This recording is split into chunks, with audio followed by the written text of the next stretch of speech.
David sabía lo que muchos no sabían en 1 Samuel capítulo 17.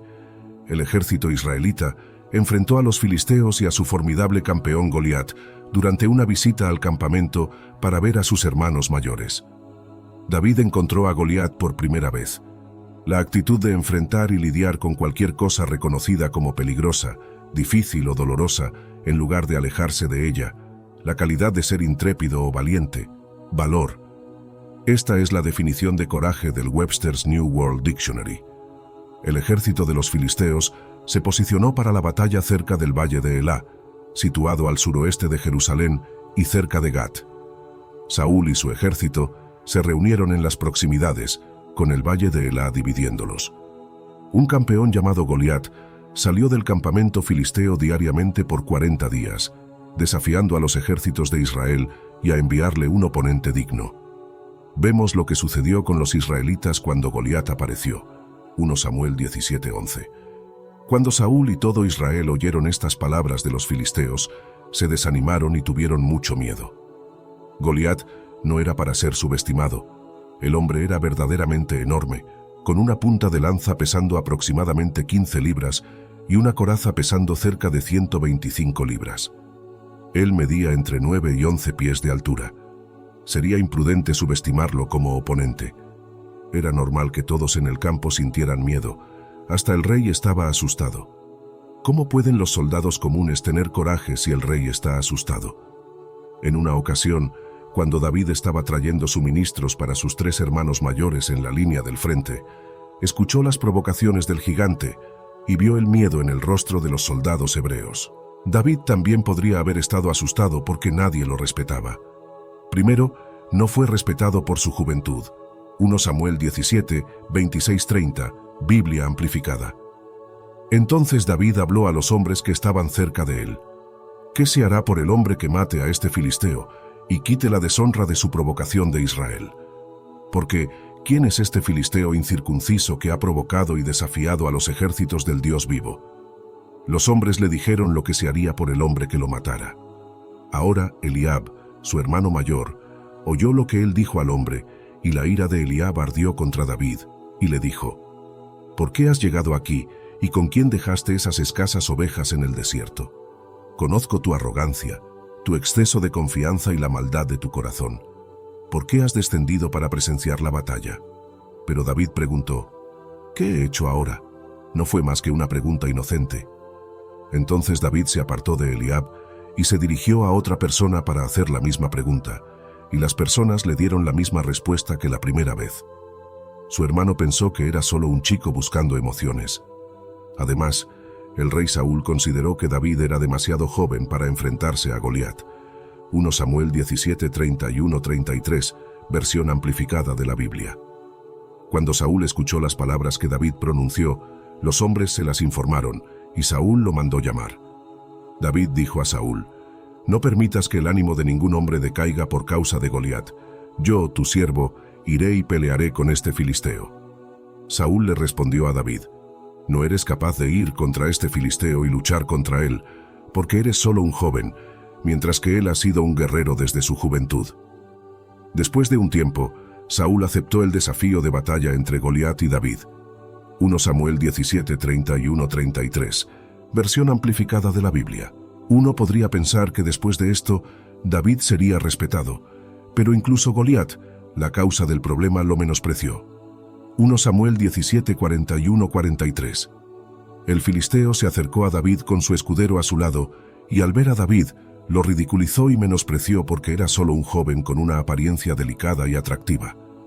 El filisteo le dijo a David: ¿Acaso soy un perro para que vengas a mí con tus varas de pastor? Y lo maldecía por sus dioses. David enfrentó a su hermano Saúl y a Goliat ese día, y ninguno de los tres mostró mucha confianza en él.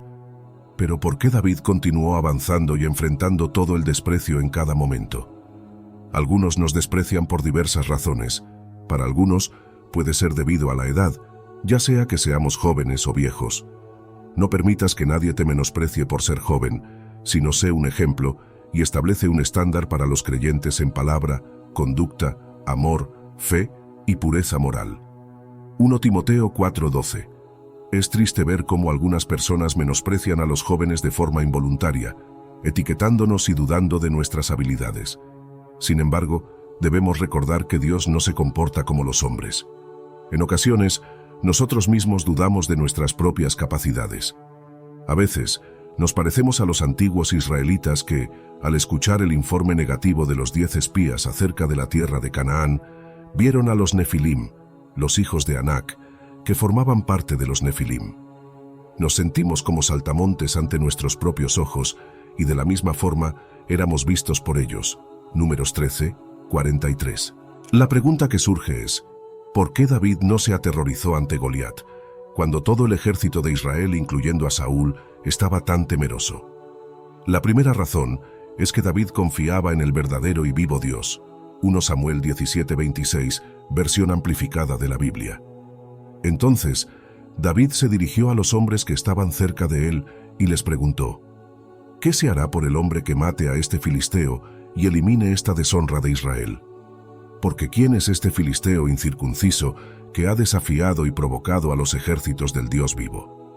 Mientras que otros guerreros se enfocaban en los peligros del combate o en los beneficios que podrían obtener de la victoria, parece que David era el único preocupado por el honor del Dios vivo y la reputación de Israel. Esto demuestra, sin lugar a dudas, que David era un hombre conforme al corazón de Dios. A él le importaban las cosas que eran importantes para Dios.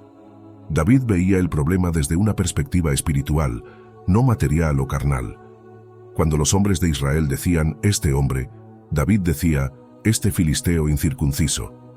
Cuando los hombres de Israel decían, seguramente él vino para desafiar a Israel, David decía que él debió desafiar a los ejércitos del Dios vivo. Cuando los hombres de Israel decían, el hombre que lo mate, David decía, el hombre que mate a este filisteo y elimine la vergüenza de Israel. David veía las cosas desde la perspectiva del Señor, mientras que los hombres de Israel solo las veían desde una perspectiva humana. Incluso cuando se enfrentó a Goliat, vemos lo mismo. El filisteo también dijo a David, ven a mí y daré tu carne a las aves del cielo y a las bestias del campo. Entonces, David respondió al filisteo diciendo, tú vienes a mí con espada, lanza y jabalina, pero yo voy a ti en el nombre del Señor de los ejércitos, el Dios de los ejércitos de Israel, a quien has desafiado. Hoy el Señor te entregará en mis manos, y yo te derribaré, cortaré tu cabeza y entregaré los cuerpos del ejército de los filisteos. 1 Samuel 17, 45-47, versión amplificada de la Biblia. Este día, las aves del cielo y las bestias de la tierra serán testigos para que todo el mundo sepa que hay un Dios en Israel. 1 Samuel 26, 44-47. Podemos imaginar la voz profunda de Goliat resonando en las altas colinas que rodean el valle de Ela. El sonido infundía miedo en el corazón de cada soldado israelita y probablemente incluso en algunos de los soldados filisteos. Entonces, David respondió con su voz de adolescente, quizás incluso con la voz quebrada. Los filisteos se rieron al escuchar a David prácticamente gritando con su voz quebrada, y los israelitas se horrorizaron y se avergonzaron. El Dios que tiene ejércitos celestiales bajo su mando.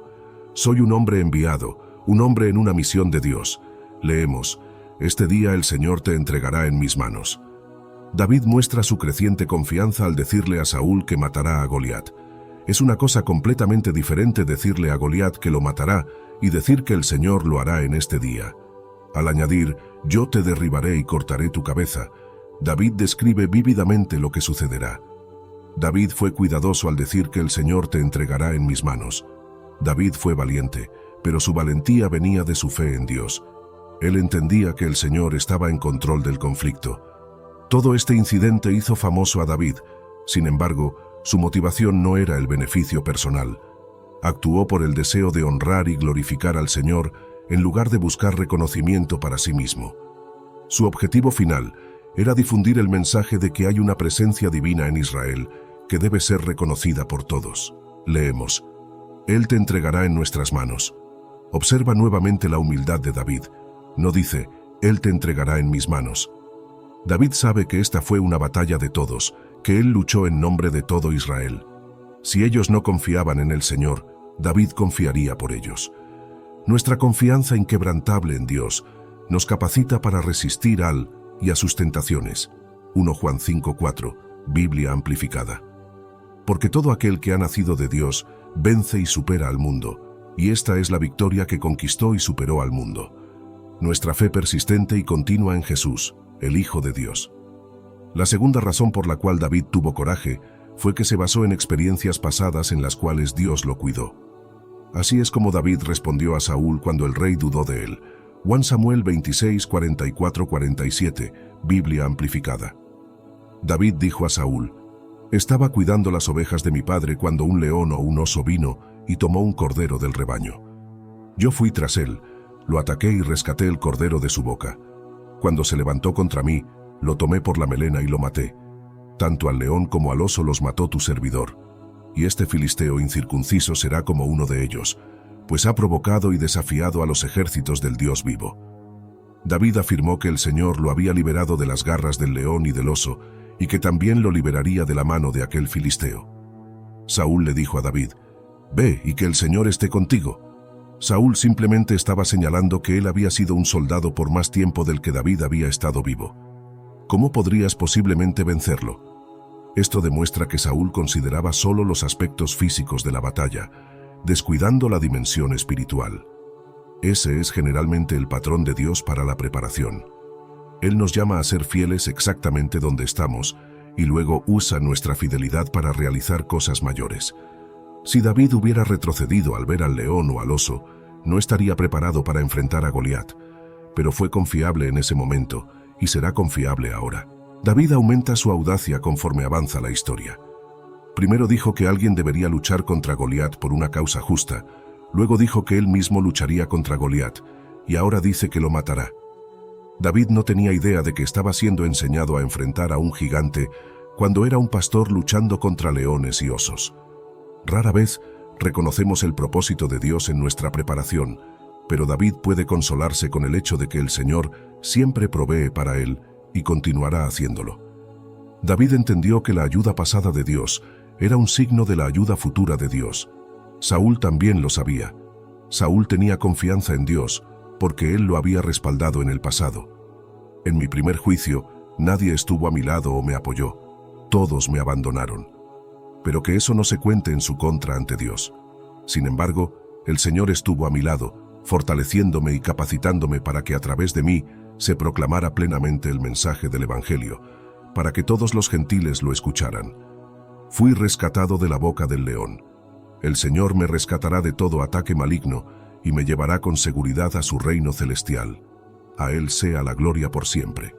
Amén. David se mantuvo firme cuando lo tentador habría sido huir. Permaneció cerca de la lanza de un hombre que era casi el doble de su tamaño, un gran guerrero gigante. Debemos mantenernos firmes contra el mal y la maldad, incluso cuando deseamos huir. Efesios 6:13.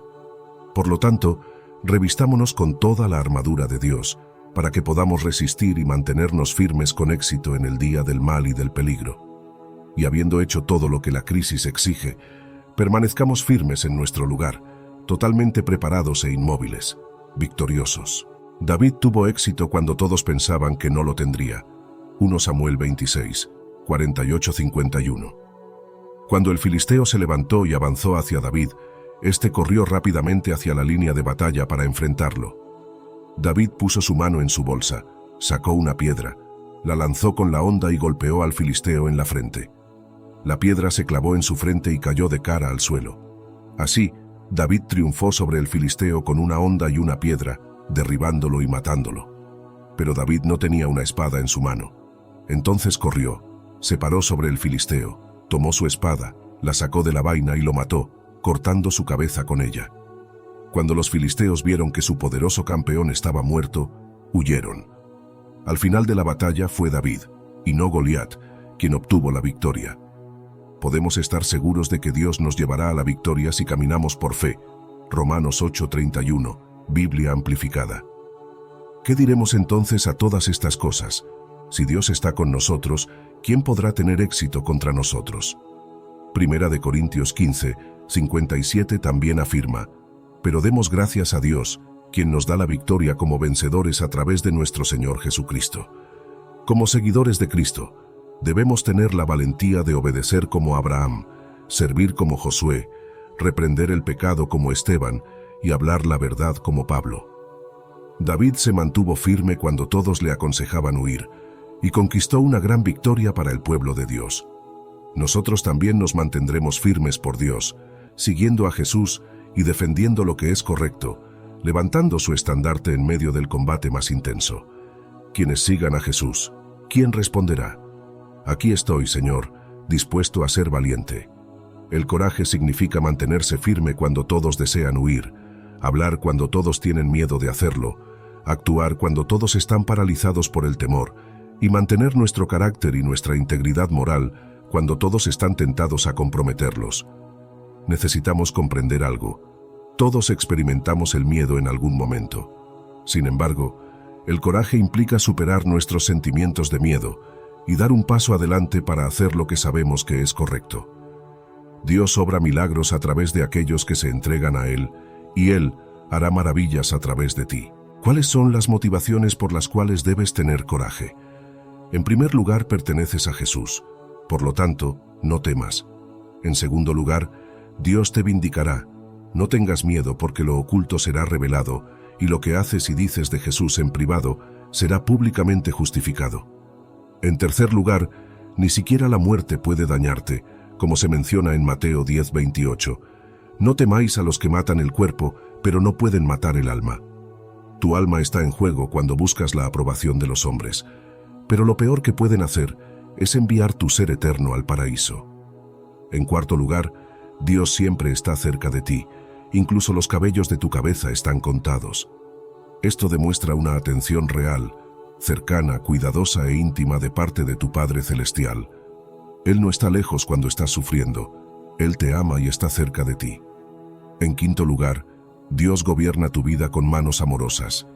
Cree en la soberanía de Dios en tu vida, pueblo de Dios. En sexto lugar, considera las advertencias de Pablo cuando lees la palabra de Dios por primera vez, especialmente su consejo a Timoteo. A veces vivimos en busca de la aprobación y aceptación de otros, pero debemos crecer lo suficiente en Cristo para ser nuestra propia persona. No dejes que una mirada despectiva, un gesto de desdén o una palabra te aplasten al punto de dejar de hablar sobre las cosas difíciles que podrían hacerte rechazado. Deseo que consideres a Cristo tan glorioso que su sonrisa valga más que cualquier desaprobación.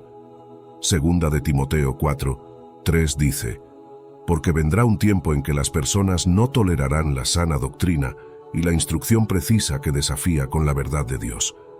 En cambio, buscarán tener sus oídos acariciados con palabras placenteras, acumulando para sí mismas muchos maestros elegidos para satisfacer sus propios deseos.